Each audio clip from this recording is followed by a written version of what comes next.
एक परीक्षा से क्या घबराना। या ज्ञान की भूमि अगर भारत है तो उसका जद है, उस जड़ में है बिहार। मगध में आप खड़े हैं, यही ज्ञान की भूमि है। वेल बिगन हाफ डन, ये शुरुआत संघियों के पांव से जमीन खिसका दिया है, वो चिंता में बरबरा रहे हैं। बताइए, गुणवत्तापूर्ण शिक्षा देना, गुणवत्तापूर्ण शिक्षा देना इस सरकार का संकल्प है। माननीय बिहार के शिल्पकार मुख्यमंत्री नीतीश बाबू, उप मुख्यमंत्री तेजस्वी प्रसाद यादव जी का ये संकल्प है कि ज्ञान की भूमि बिहार के विरासत को वापस करना है।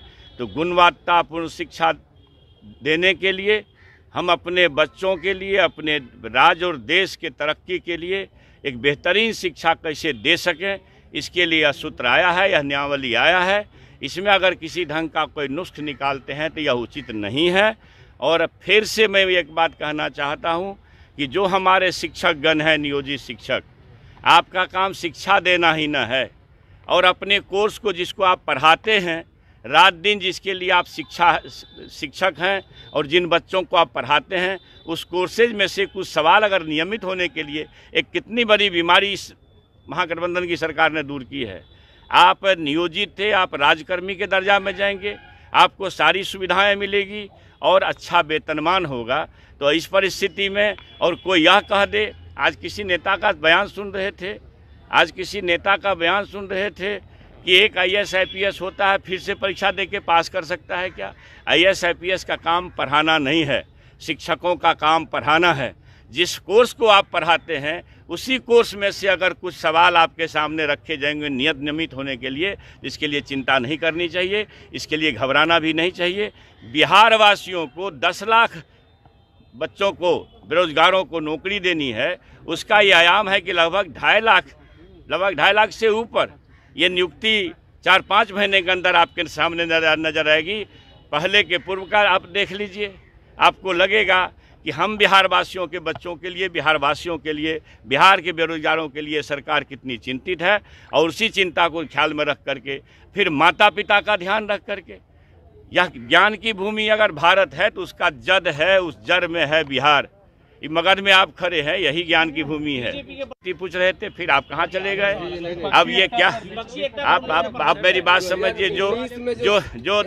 जो हमारे मोदी जी हैं, नेता बीजेपी के, उन्होंने कहा था शासनकाल में, जब उनका शासन चल रहा था NDA का, कि भगवान भी वेतनमान नहीं दे सकता है।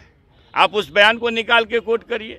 अब जो राष्ट्रीय मानव संसाधन विकास मंत्री हैं, शिक्षा मंत्री जो भारत सरकार के हैं, उन्होंने 2 दिन पहले कहा है कि साहब B.Ed कर लेता, लोग को कोई रोजगार नहीं मिलता है तो B.Ed कर लेता है। भैया, एक अच्छा खासा परीक्षा, आप प्रोफेसर होते हो, कितनी मेहनत से लोग नेट की तैयारी करता है, फिर PhD करता है। नेट की तैयारी में कम मेहनत करनी होती है क्या? फिर वही बच्चा PhD करता है। आप नेट होते हैं, PhD होते हैं तो आपको प्रोफेसर होने की दक्षता प्राप्त होती है। आप शिक्षक होने के लिए दक्ष हुए, आपने ट्रेनिंग किया, आपने क्या कहते हैं सीटेट STET पास किया, अच्छी बात है। तो भाई, आप पढ़े लिखे समाज के लोग हैं, आप पढ़ाई के लिए जा रहे हैं, तो एक परीक्षा से क्या घबराना, नहीं घबरानी चाहिए। आप ये बताइए, अच्छा आप ये बताइए, आप ये बताइए, अभी